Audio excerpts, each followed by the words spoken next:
Halo, ketemu lagi sama aku Robert Adrian. Pada video kali ini, aku akan membahas sebuah tablet yang katanya murah namun ganas sekali. Ya, dia adalah si Xiaomi Pad 5 ini yang aku pegang sekarang. Langsung saja untuk simak review berikut ini.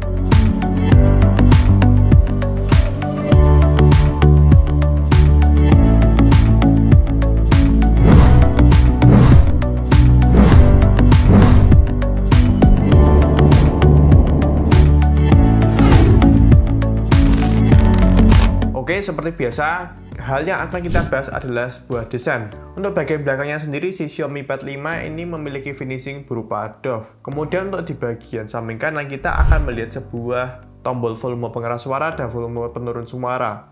Kemudian berikutnya kita akan melihat sebuah dual mic, dan sisanya adalah magnet yang untuk menambahkan aksesoris pensil. Nah, berikutnya kita akan melihat di bagian bawah, kita akan melihat sebuah dual speaker, kemudian ada port USB Type-C. Dan untuk bagian atasnya sendiri terdapat dual speaker, kemudian ada mic, dan yang tak lupa tentunya ada tombol power off.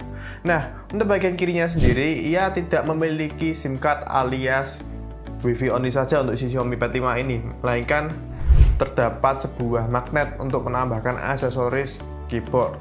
Jadi Xiaomi Pad 5 ini support banget untuk ditambahkan sebuah pensil dan keyboard. Nah, untuk experience sendiri, menurutku pribadi, si Xiaomi Pad 5 ini memiliki desain yang mirip sekali untuk bagian belakangnya, yaitu seperti Xiaomi Mi 11. Nah, untuk pegangannya sendiri atau handfeel-nya, saya rasa pasti kalian harus memegang sebuah tablet itu dengan dua tangan, nggak mungkin untuk satu tangan saja, karena sebuah tablet itu pastinya lebih berat dari hanya sebuah smartphone. Untuk beratnya sendiri, si Xiaomi Pad 5 ini berkisar 511 gram. Nah, untuk berikutnya untuk experience sebuah audio. Untuk kualitas audio sendiri ini sudah mendukung Dolby Atmos. Dan ngomong-ngomongin soal si Xiaomi Pad 5 ini, dia sebenarnya kan sama-sama dual speaker nih, bagian atas dan bawahnya. Namun ia sudah dijuluki sebagai quad stereo speaker, jadi memiliki 4 buah speaker dan sudah stereo speaker. Nah, untuk hasil kualitas soundnya dari si Xiaomi Pad 5 ini kalian bisa saksikan pada tayangan berikut ini.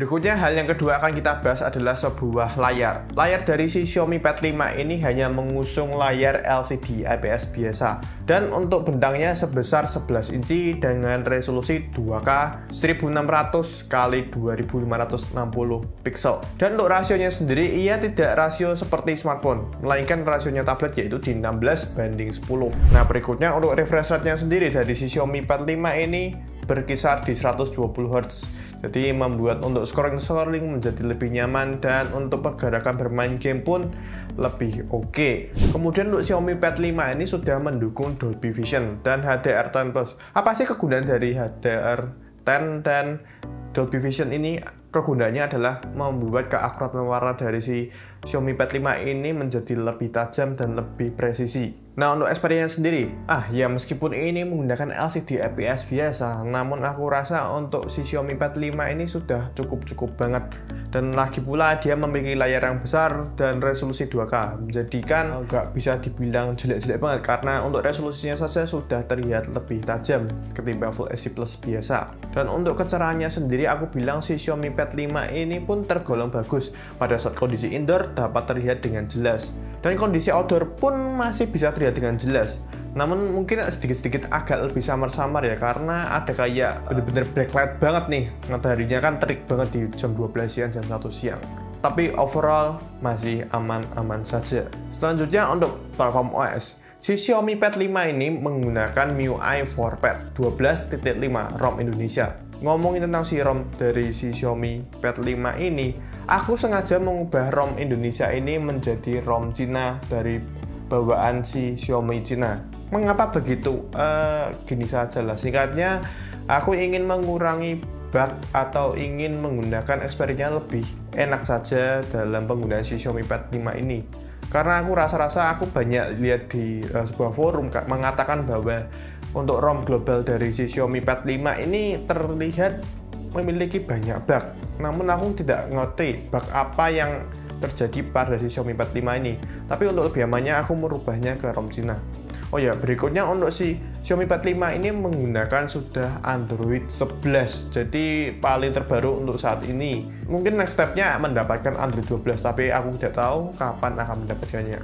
Untuk experience sendiri aku merasakan bahwa ya karena aku sudah ubah ke ROM Cina, jadi bugnya semakin lebih sedikit.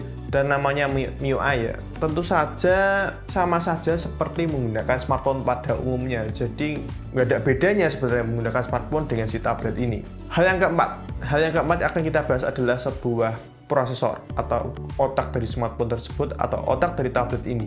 Untuk si Xiaomi Pad 5 ini menggunakan Qualcomm Snapdragon 860 7 nanometer, namun tidak mendukung 5G atau 4G.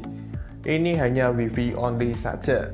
Nah, untuk CPU-nya ia dibalut dengan octa-core Kryo, sedangkan untuk GPU-nya ia menggunakan Adreno 640. Apalagi ini dipadukan dengan RAM 6GB, memori 256GB dengan berjenis penyimpanan UFS storage 3.1 membuat sebenarnya lancar-lancar banget untuk si penggunaan dari si Xiaomi Pad 5 ini.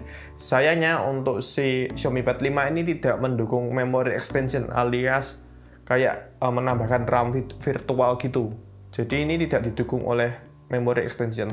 Untuk experience sendiri, pertama aku menggunakan si Xiaomi Pad 5 ini untuk bermain 3 game. Tentu saja untuk ketiga game tersebut aku bisa bilang bahwa si Xiaomi Pad 5 ini bisa melibas habis dengan aman. Yang game pertama yaitu game PUBG. Untuk game PUBG sendiri aku menggunakan settingan grafik HDR Extreme. Dan saat penggunaan game aku sama sekali belum merasakan adanya panas atau hangat. Dan berikutnya untuk game kedua si Mobile Legends. Mobile Legends dari Xiaomi Pad 5 ini aku setting di grafik ultra, kemudian HVR mode-nya on, dan pokoknya mentok kanan semua lah. Dan hasilnya pun tidak diragukan, bener-bener bagus dan lancar. Belum ada rasanya hangat-hangat atau panas. Nah, game ketiga yang aku mainkan adalah game Genshin Impact. Genshin Impact pada si Xiaomi Pad 5 ini aku setting di medium 60 frame per second. Dan hasilnya ya benar-benar dilibas habis banget si Xiaomi Pad 5 ini. Untuk tanda-tanda panas atau hangatnya, ya di sini sudah mulai terjadi, yaitu dengan merasakan hangat di bagian dekat kameranya sini. Namun tidak mengganggu, apalagi ia memiliki layar sebesar ini, jadinya untuk penghantaran panas menurutku pasti lebih terjaga ya, jadi kayak lebih safety dan nggak gampang overheat. Dan berikutnya untuk pengujian, aku menggunakan 3 pengujian. Yang pertama yaitu AnTuTu benchmark. Nah, untuk AnTuTu benchmarknya sendiri ia mendapatkan skor sebesar 590 ribuan. Dengan angka segitu tergolong untuk si tablet sudah cukup bagus dan angka yang besar. Untuk Geekbench 5 sendiri aku mendapatkan skor sebesar untuk single skornya yaitu 778 dan untuk multi skornya yaitu 2716. Berikutnya untuk pengujian yang terakhir yaitu 3D Mark with Live Extreme Stress Test. Wah, bener-bener ekstrim banget nih untuk pengujian kali ini, karena untuk di looping sebanyak 20 kali dengan menggunakan si Xiaomi Pad 5 ini. Dan hasilnya adalah dengan best loop skornya adalah 981. Kemudian untuk stabilitasnya di 99,3%. Nah, aku udah katakan bahwa untuk si Xiaomi Pad 5 ini dalam hal performa tidak diragukan lagi, karena bener-bener udah layarnya besar nih, tapi penghantar panasnya juga bagus, jadi mengakibatkan semua game dapat dilibas habis dengan tanpa adanya overheat. Ya meskipun sedikit-sedikit anget lah, tapi nggak begitu mengganggu banget. Saat ini aku akan membahas sebuah lensa kamera. Lensa kamera dari si Xiaomi Pad 5 ini hanya ada satu saja. Kalau dipadukan dengan kamera depannya memiliki 2, tapi aku sebutkan untuk bagian belakangnya, ia hanya memiliki 1 kamera saja, yaitu dengan resolusi 13 megapiksel f2.0. Nah, tapi kok dari segi desainnya kayak 2 kamera gitu ya?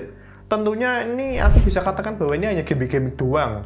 Jadi aku bisa katakan bahwa lensa aslinya hanya yang bagian atas dan bagian bawahnya hanya tulisan saja 13 megapiksel. Tapi untuk versi Xiaomi Mi Pad 5 Pro-nya ia memiliki dua lensa.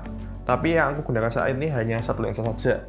Nah, untuk perekaman video dari Xiaomi Pad 5 ini hanya mentok di 30 frame per second.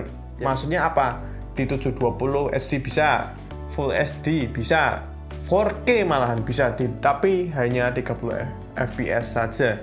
Loh, bagaimana nih biar bisa di 60 fps?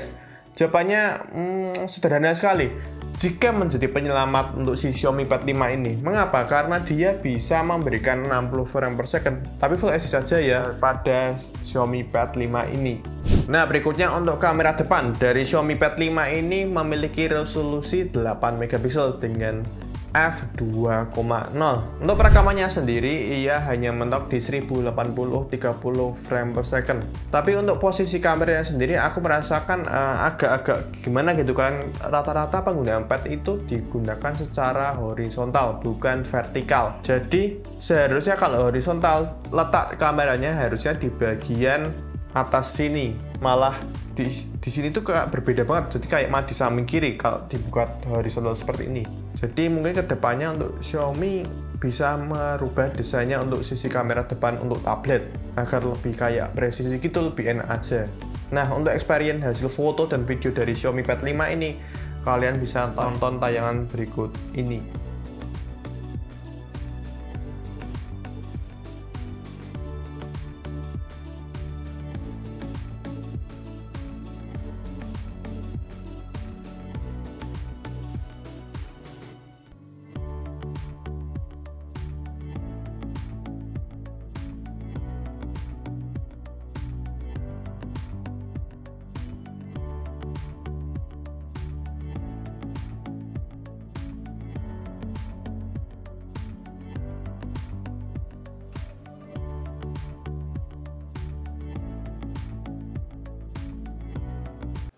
Ya guys, ini perekaman kamera belakang dari Xiaomi Pad 5 di 4K 30 fps. Bagaimana hasilnya, stabil atau tidaknya? Tapi agak 30 fps itu agak kayak patah-patah gitu ya masihan ya. Tapi overall masih oke lah. Nah guys, ini perekaman kamera belakang dari Xiaomi Pad 5 di 1080 60 fps. Bagaimana hasilnya? Kayaknya kayak sedikit perbedaan sekali ya dengan 30 fps, tapi ya kita lihatlah apakah hasilnya benar-benar di 60 fps, tapi kayaknya masih ada drop frame sih. Oke, ini adalah perekaman kamera depan dari Xiaomi Pad 5 dan ini wah kudu jauh banget sih. Stabil atau tidaknya kalian bisa nilai sendirilah ini hasilnya bagus atau enggaknya. Kembali ke video review. Nah, berikutnya untuk keamanan dari Xiaomi Pad 5 ini hanya ada satu saja, yaitu Face Unlock. Untuk fingerprintnya di mana? Tentu saja tidak ada karena namanya tablet. Sebenarnya untuk yang versi Pro-nya ada fingerprintnya, tapi yang versi regulernya ini tidak ada fingerprintnya sama sekali. Jadi hanya Face Unlock saja.